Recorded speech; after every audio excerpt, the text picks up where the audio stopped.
नमस्कार, मैं हूं मृत्युंजय कुमार झा। हफ्ते का पहला कारोबारी दिन है और आज हम आपको बताएंगे कि गोल्ड की कीमतों में जिस तरह से जोरदार तेजी आई है, ऐसे में क्या अब भी मार्केट में तेजी बाकी है या फिर ये तेजी अब थमने वाली है। इन तमाम मुद्दों पर हम बातचीत करेंगे, लेकिन सबसे पहले नजर मार्केट के ताजा हाल पर कि फिलहाल बाजार में किस तरह की हलचल हो रही है। गोल्ड में करीब 77 रुपए की मजबूती है और 30,300 के ऊपर एमसीएक्स पर गोल्ड में ट्रेड हो रहा है। इन सब के अलावा अगर बात करें चांदी की, तो चांदी में करीब 110 रुपए की मजबूती है। 41,700 के बेहद करीब पहुंच चुका है एमसीएक्स पर चांदी का भाव। और कच्चे तेल में, क्रूड के मार्केट में आज दबाव है, 7 रुपए की नरमी है। 3027 का लेवल यहां पर देखने को मिल रहा है। नेचुरल गैस में करीब 1% की कमजोरी है, 142.40 के स्तर पर है एमसीएक्स पर नेचुरल गैस का भाव। और मेटल में जो शुक्रवार को तेजी आई थी, वो तेजी आज गायब होती हुई दिख रही है। कॉपर में करीब 1 रुपए की नरमी है, 338 के नीचे है एमसीएक्स पर कॉपर। निकिल में करीब 2.5 रुपए की मजबूती है, 634.20 के स्तर पर एमसीएक्स पर निकिल में ट्रेड हो रहा है। और जिंक में बिल्कुल फ्लैट कारोबार है, 129 के लेवल पे यहां पर ट्रेड हो रहा है। और लेड में 10 पैसे की कमजोरी यहां पर देखने को मिल रही है। साथ ही कुछ और काउंटर को देखें तो एग्री में 19 रुपए की गिरावट है, ग्वार में 3365 का स्तर है और ग्वारगम में करीब 90 रुपए की कमजोरी 5970 के लेवल पर यहां पर ट्रेड होता हुआ। चने में आज गिरावट है, 74 रुपए नीचे है, 5565 के स्तर पर यहां पर ट्रेड हो रहा है। तो यह है मार्केट का ताजा हाल। अब बात करते हैं बंपर कॉल की। 3 ऐसी बंपर कॉल कौन कौन सी हैं जहां पर आपके लिए कमाई के मौके होंगे। पहली कॉल है गोल्ड। इंडिट्रेड का मानना है कि 30,150 के स्तर पर आप बाई कर सकते हैं गोल्ड में 30,500 के टारगेट के लिए, लेकिन 30,020 के स्तर पर स्टॉप लॉस लगाना जरूरी है। और दूसरी महत्वपूर्ण कॉल है आज की, जहां पर आप ट्रेड करके मुनाफा कमा सकते हैं क्रूड। और आनंद राठी कमोडिटी का व्यू है कि आप 3060 के भाव पर क्रूड बेचिए 2950 के टारगेट के लिए 3120 के स्तर पर आप स्टॉप लॉस लगा सकते हैं। तीसरी कॉल जहां पर आप कमाई कर सकते हैं जीरा और 17,600 के भाव पर बाई करिए 18,000 के टारगेट के लिए। तो ये 3 महत्वपूर्ण कॉल है जहां पर आप ट्रेड कर सकते हैं। मार्केट में ट्रेड करिए, लेकिन स्टॉप लॉस का ध्यान जरूर रखिए। आगे बढ़ते हैं और सबसे पहले बात करते हैं गोल्ड की। 15 महीने की ऊंचाई पर है अंतरराष्ट्रीय बाजार में गोल्ड का भाव। जोरदार तेजी आई है गोल्ड में, क्योंकि पिछले दिनों कुछ ऐसे फंडामेंटल मार्केट में ऐड हुए हैं जिसने मार्केट के सेंटीमेंट को बड़ा बूस्ट दिया है। हमारे साथ 3 एक्सपर्ट हैं। हमारे साथ हैं हरीश जी इंडिट्रेड डेरिवेटिव के, हमारे साथ हैं रविंद्र राव और साथ ही हमारे साथ फोन लाइन पर है एंजल कमोडिटी के एसोसिएट डायरेक्टर नवीन माथुर। आप तीनों मेहमानों का बहुत बहुत स्वागत है कार्यक्रम में। सबसे पहला सवाल नवीन माथुर आपसे, जो गोल्ड में तेजी आई है, मार्केट काफी रफ्तार में है और तेजी की वजह भी है, डॉलर काफी वीक हुआ है, क्या मार्केट में और अपसाइड पोटेंशियल आपको दिख रहा है?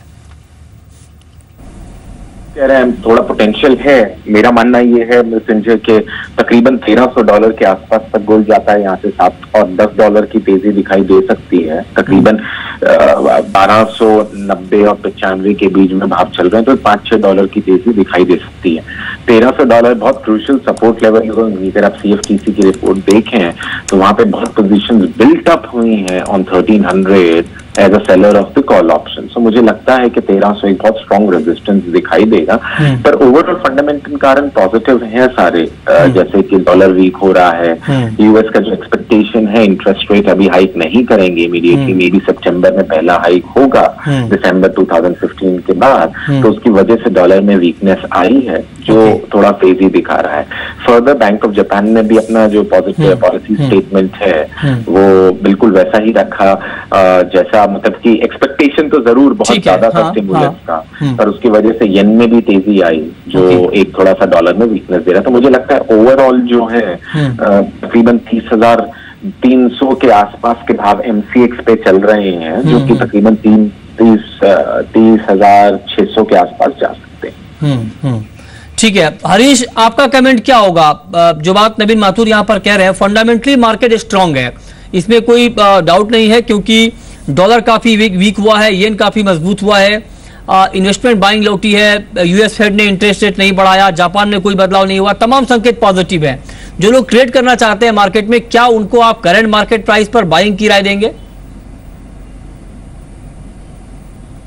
Of course Mrityunjay, if look at मेरे से जो एक्सपेक्टेशंस चेंज होने की वजह से पूरा डायनामिक्स भी पॉजिटिव होता हुआ दिख रहा है, एंड स्पेशली डॉलर वीकनेस जितना दिन कंटिन्यू रहेगा तब तक मेरे ख्याल से गोल्ड अपस्विंग मोर और लेस एस्टैब्लिश्ड रहेगा.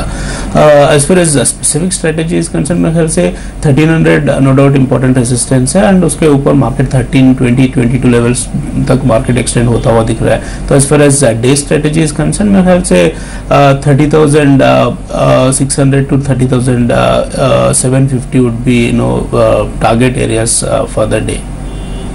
ओके, तो आप कह रहे हैं कि मार्केट की जो चाल है इसको देखते हुए गोल्ड में बाइंग करके चलना फायदेमंद होगा. 30,150 के स्तर पर इंडी ट्रेड की गोल्ड में बाइंग की रहा है.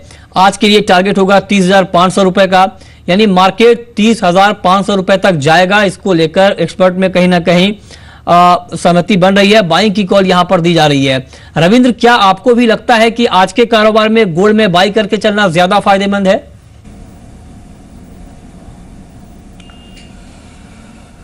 गुड मॉर्निंग मृत्युंजय जी. हाँ, मुझे लगता है कि गोल्ड में एक पॉजिटिवनेस बन चुका है अभी, लेकिन जैसे नवीन जी ने बताया कि 1300 का एक इम्पोर्टेंट क्रूशल रेजिस्टेंस है, तो वो एक क्रूशल रेजिस्टेंस है, लेकिन ओवरऑल मुझे लग रहा है कि ये 1300 भी पार कर जाएगा और 1328 तक जा सकता है ऊपर में internationally.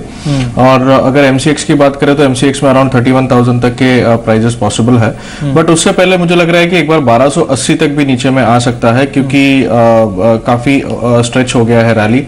That is a good buying point, और वहां से फिर से हम एक 30 से $40 के अप मूव देख सकते हैं. तो I would recommend to wait for some time. नीचे अगर डिप मिलता है टुवर्ड्स 30,000 30,100 तो एक बार बाइंग कर सकते हैं. ठीक है. नवीन, एक बड़ा सवाल ये भी है, जो लोग शॉर्ट टू मीडियम टर्म के लिए इन्वेस्ट करना चाहते हैं गोल्ड में, क्या आप उनको गोल्ड में निवेश की सलाह देंगे? अगले कुछ दिनों में अक्षय तृतीया आने वाला है और गोल्ड में निवेश के लिए बहुत बेहद शुभ माना जाता है. क्या आपको लगता है कि उस दौरान गोल्ड में इन्वेस्टमेंट मीडियम टर्म के लिए करना चाहिए, एक अच्छा रिटर्न मिलने वाला है? मृत्युंजय, मुझे लगता है कि इंटरमीडिएट टू मीडियम टर्म में थोड़ी सी तेजी आ सकती है, बट फिर भी सिर्फ करेंसी की वजह से जो हम देख रहे हैं वो तेजी आ रही है. थोड़ा सा इकोनॉमिक फैक्टर है जिसकी वजह से करेंसी डॉलर वीक हो रहा है, जो कि पुशअप कर रहा है. फंडामेंटल कारण एज सच स्ट्रॉन्ग नहीं हुआ, except for one thing that the gold ETF in the US have started buying gold again. तो मेरे ख्याल से 30,000 के आसपास, 30,500 के आसपास गोल्ड को स्टेबलाइज होना चाहिए. पर क्योंकि रैली और मोमेंटम बना हुआ है तो 30,600 30,700 तक जा सकता है. पर sell on the highest levels of around 30,700 30,800, उससे ज्यादा की तेजी दिखाई नहीं दे रही on the medium to immediate term. ठीक है, बहुत बहुत शुक्रिया नवीन आपका हमसे जुड़ने के लिए और अपनी राय गोल्ड के ऊपर रखने के लिए. आगे बढ़ते हैं, बात करते हैं चांदी की. हरी